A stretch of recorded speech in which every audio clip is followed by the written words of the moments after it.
Hello, magandang umaga mga idol. Meron tayong i-repair na CCTV mga idol. Nandito ako ngayon sa kanilang bahay mga idol at ayan ang yung mga camera na ating i-repairin. Ito mga idol ay walang power.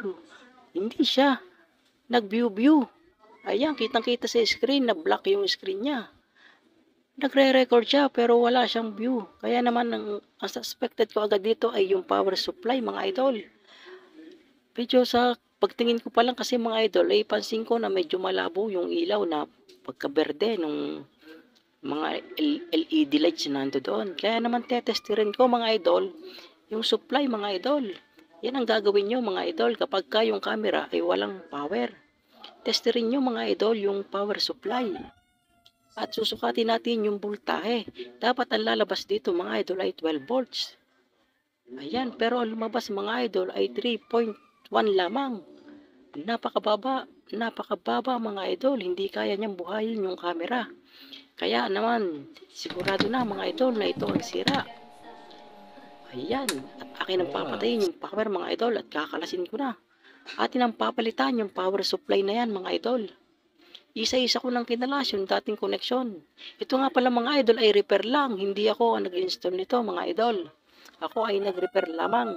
Ayan at pabalatan ko na isa-isa yung mga dulo ng kable ng power supply ng camera mga idol. Yan naman mga idol ay negative positive lang, pula tsaka item. Ayan ang ating gagamitin mga idol na bagong power supply. Yan mga idol ay AC-DC adapter na 5 amperes at meron siyang 8 channel na connector mga idol. Ganon din yung DC connector na female ang ating kailangan mga idol. Ayan, bumili rin tayo ng female connector. 7 piraso.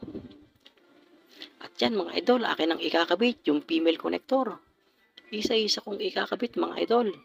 Yan nga pala mga idol ay 6 na camera lang yung naka-install pero yung kanilang DVR ay pang 8 channel.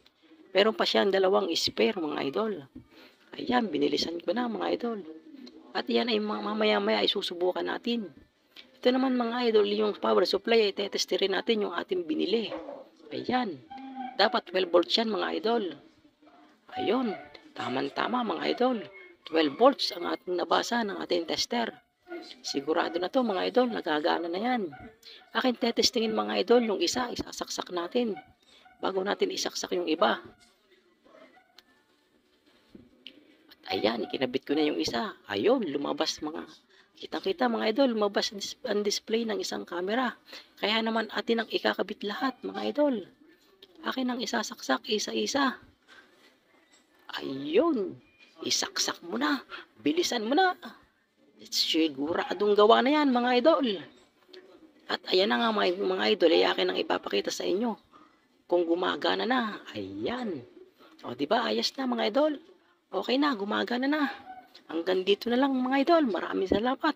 At sana ay patuloy niyong suportahan ang aking mga video. Maraming salamat. Paalam mga idol.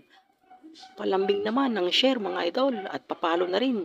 Maraming salamat. Paalam. Okay.